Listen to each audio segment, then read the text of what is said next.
एक बहुत ही भोला भाला सा आलसी लड़का था।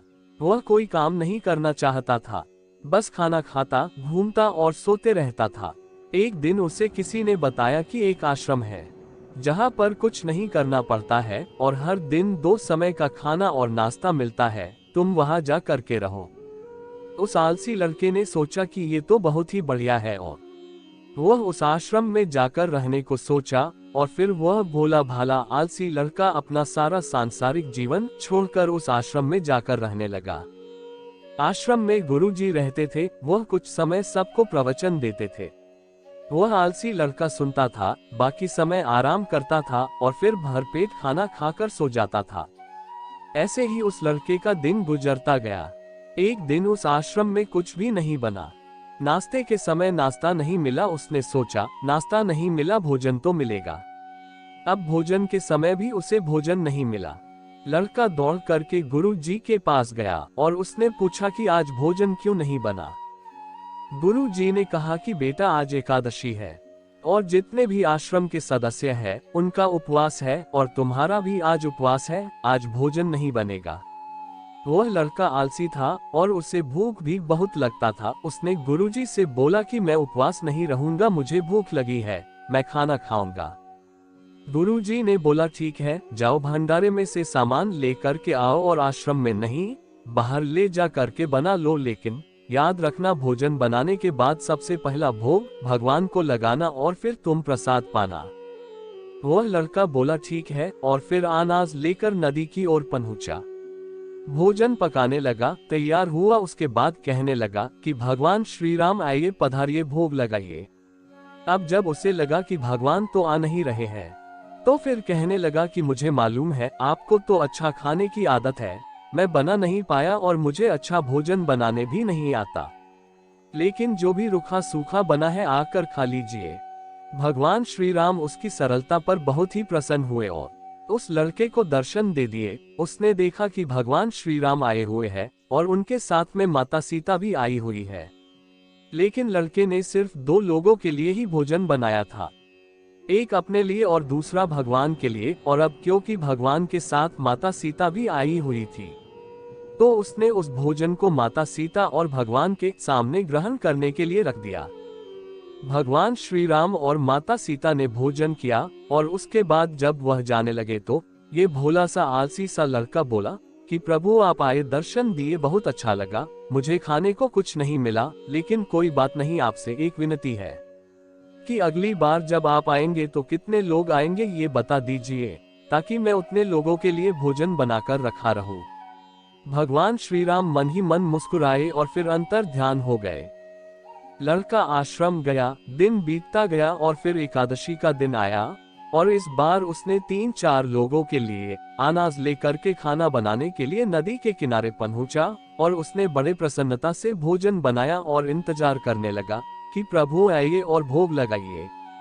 इस बार लड़का देखता है कि भगवान श्री राम पूरा राम दरबार लेकर के आए हैं, जैसे माता सीता, लक्ष्मण, भरत, हनुमान जी और सभी लोग आए हैं। लड़के ने 3-4 लोगों का भोजन बनाया था और इस बार भी भोजन कम पड़ गया। लड़के ने निराश होकर भोजन को प्रभु के आगे रख दिया। उन्होंने भोजन किया और फिर चले गए और इस बार भी लड़का फिर से भूखा रह गया। अब लड़का फिर आश्रम गया, दिन बीतता गया और फिर एकादशी का दिन आया और इस बार गुरुजी से कहने लगा कि गुरुजी, मुझे इस बार थोड़ा ज्यादा अनाज चाहिए। गुरुजी सोचने लगे कि यह इतना सारा अनाज का करता क्या है, कहीं इसे बेचता तो नहीं है। फिर उन्होंने कहा कि ठीक है, भूख से परेशान रहता है। लड़के ने कहा कि नहीं गुरुजी, मैं भूख से परेशान नहीं रहता हूँ, प्रभु के साथ बहुत लोग आते हैं, उनको भी तो भोजन करना पड़ता है।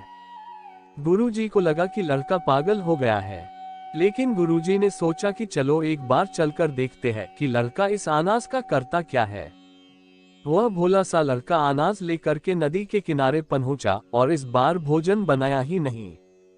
उसने सोचा कि प्रभु हर बार ज्यादा लोगों को लेकर के आते हैं, इस बार वह जितने भी आएंगे खुद बना करके भोग लगा लेंगे और फिर प्रेम से प्रभु को बुलाने लगा। गुरुजी ये सब छुपकर देख रहे थे कि ये भोजन तो बनाया ही नहीं और प्रभु को बुला रहा है। लेकिन लड़के ने देखा कि इस बार प्रभु के साथ बहुत से लोग आए हुए हैं। तो उसने प्रभु के सामने हाथ जोड़ करके कहा कि प्रभु माफ करना, आप बहुत सारे लोग आते हो, मुझे संख्या पता नहीं होती है और मेरी हिम्मत भी नहीं होती है कि इतने सारे लोगों के लिए भोजन बनाओ। आप स्वयं आइए, बनाइए, खाइए और भोग लगाइए। प्रभु मुस्कुराते हैं और अपने साथ आए सभी लोगों के साथ मिल करके भोजन बनाते हैं। गुरुजी ये सब छुप करके देखते हैं और फिर लड़के के पास आ करके कहते हैं कि तुम ये कर क्या रहे हो। लड़का कहता है कि गुरुजी, आपको दिख नहीं रहा है कि भगवान श्री राम पधार चुके हैं, माँ सीता आई हुई है, हनुमान जी आए हैं और भी सभी लोग आए हुए हैं, भोजन बन रहे हैं। गुरुजी ने बोला कि पागल हो गया है, मुझे तो कोई दिख नहीं रहा है। लड़का गुस्सा हो गया और बोला, प्रभु आप ये क्या कर रहे हो, एक तो मुझे भूखा रखा है और गुरुजी को दर्शन नहीं दे रहे हो, जो मुझे पागल समझ रहे हैं। कृपा करके गुरुजी को दिख जाओ।